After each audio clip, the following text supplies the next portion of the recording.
Hello and welcome to Chocolate and Cheese with Dom And Lulu. That's right. Lou, today we are talking about pop culture urban legends, fact or fiction. Wow. I'm so glad I could actually do this within, just one recording. I didn't mess this up. Yeah, we're talking about pop culture urban legends, and the question is whether these are actually just a matter of fiction or whether they're actually facts, so whether they're true or false. And I'm going to ask you these questions, okay? We have 5 urban legends. They're quite well known. Let's see whether they are all just false or whether they're actually true. Are you ready for this? I'm Okay, ready. number 1. Was there a Beatles album with no Beatles on it? Have you ever heard of this one?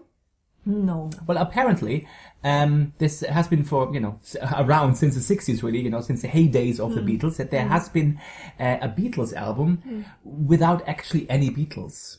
Like, with no Beatles on the cover, or actually any Beatles singing on it. Well, let me tell you, this is actually true. There has been a Beatles album. Now, this actually happened in 1965. Yeah. And this was obviously, the heydays of Beatlemania. So everybody was crazy about the Beatles. And there was an album called Best of the Beatles that came out, and everybody went absolutely crazy. Everybody was trying to get it, only to find out, well, actually, this didn't have anything to do with the Beatles. So what is it? Well, what actually happened? There was a guy called Pete Best, okay, and he used to be the Beatles drummer. Okay, until about 1962. He got sacked in that year. People are not quite sure why that actually happened. And he released, he tried to record with other people, other bands, wasn't really that successful. And in 1965, he came up with this great idea, hey, I'm just going to put up an album called Best of the Beatles. Okay? Now, obviously, people have complained, and this even went to court. But to be honest, they couldn't really do anything about it because on the album, it wasn't actually a lie because, Best used to be in the Beatles. So he could just say Best of the Beatles. Okay? It's very cheeky. It's very cheeky. They sold loads of albums. That particular band with him. But it's actually true. But it's very strange story.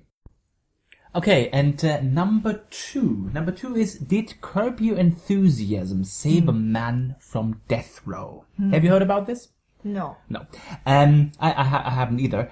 I love Curb Your Enthusiasm. It's a fantastic show, huge in America on HBO. It actually turns out to be true. This is basically the story about somebody called Juan Catalan, who was basically accused of killing a witness in a murder trial. It was actually the trial of his brother, who was a standing trial because of killing somebody, and then the key witness was also killed, and then his brother was actually being accused of having done that. He said, no, it wasn't me. I was at a baseball match at the time. I even have the ticket still, but that wasn't enough for the prosecutor. And then his lawyer actually learned that on that particular day, the show, Curb Your Enthusiasm, a particular episode was being filmed. He got a copy of that, and they actually saw the accused, Juan Catalan, actually in a shot in the stadium. He was so lucky to be actually just on there. Otherwise, he would have probably, gone to prison and maybe even been on death row. Absolutely incredible. Never heard of anything like that, but the show really saved his life, actually. That, just by chance, he was in a shot, and you can actually, when you watch this show, you can actually see that particular scene, obviously. He's actually on the screen. He's actually on the screen in that particular episode. Really fantastic story. Number 3, this one I actually knew, as a myth, but let's see. Did the members of KISS print a comic book in their own blood? That huge rock and roll band, KISS, God gave rock and roll to you. So I know this myth, and I was really surprised to find out it's true. Okay, so they basically, I'm not quite sure actually when this happened. Actually no, it's I think late 70s. Actually late 70s. This is when the actual when the comic came out. This was actually by Marvel, and it turned out to be one of their most successful comics of all times. When they printed this, obviously, because it's such a huge rock and roll group, and it basically, they had their blood taken. All the band members had their blood taken, and they mixed this with the color red for this particular print of this comic. So it's really true, and for about 15 years in a row, it was the Marvel's best-selling comic. For that particular time. So it's true. I find that really gross. But again, whose idea? It's so I have no idea. creepy. Yeah, but it just stands for the proper, crazy rock and roll group. We like that one. At number 4, there's the urban myth. Did Hugo Boss, the clothes manufacturer, the designer, manufacture uniforms for the Nazis? Have you heard of this before? Yeah. Yeah. It's true. It's actually true. Yes, absolutely. It's a very sad story, obviously. I first heard about this actually in 2013, at the, GQ Man of the Year Awards. And there was a speech by a, very funny guy, Russell Brand. He's a comedian, and he was kind of like making fun of because of the sponsor, who at the time was actually Hugo Boss, and he was making fun of this, this connection between, the clothes manufacturer and the Nazi party, and he was actually, got a bit of trouble actually, for doing this kind of,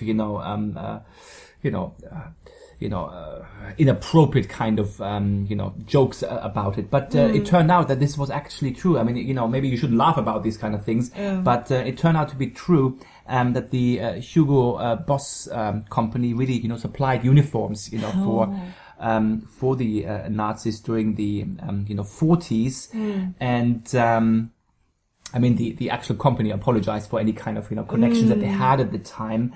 But they even didn't know that. No, they didn't. Of course, they knew that. But there was actually a book called Hugo Boss: The History of a Clothing Factory During the Third Reich. And it actually turned out that the original, in the book it is claimed, that not only did the company provide uniforms, but that the Boss himself was actually quite a strong supporter of the party. And after the war, he was actually tried and fined for his involvement in the party. And then he died in 1948. So that's a bit of a sad urban myth there. That now we're coming to number 5 actually. This is our last one, a very popular one. Okay, so I must Did know. Sylvester Stallone really make an adult film? Was he really doing? That's true. Okay, well, our Lou is very, very adamant about this. He's very strong, and it's true. He really did have this role. Our Sylvester Stallone, who wrote the Rocky. How many do we have? 5 movies in the end. I think it was like 5 movies. Okay. I mean, he got to fame through all these things. But before that, he was really struggling. It was in the 70s. Really, he was so poor, and he was even at one point was like living in a bus station. He was really that poor. He was just kicked out of his flat, and then he decided, you know what, I'm just gonna take on this role in this kind of like soft porn movie. So it wasn't like full on, Okay. what you know. So he did actually have a part in this movie, which is called The Party at Kitty and Studs.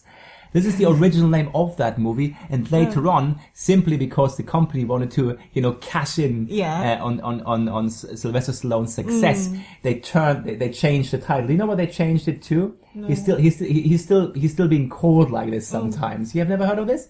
They changed the title to The Italian Stallion. I know that. That's why he got his name. He got his name from that part in that adult movie. Okay, so these were our 5 urban myth, pop culture urban So myths. all true. And they actually all turned out to be true. Absolutely. Okay.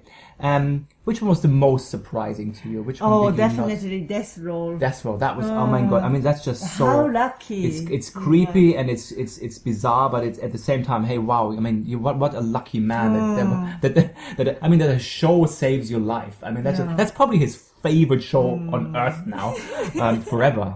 Seriously. Anyway, when are we going to be back? Lou actually forgot the new word that she's learned 2 days ago. It's called overmorrow. Overmorrow. We're probably going to be back overmorrow. Exactly. Or tomorrow. Bye.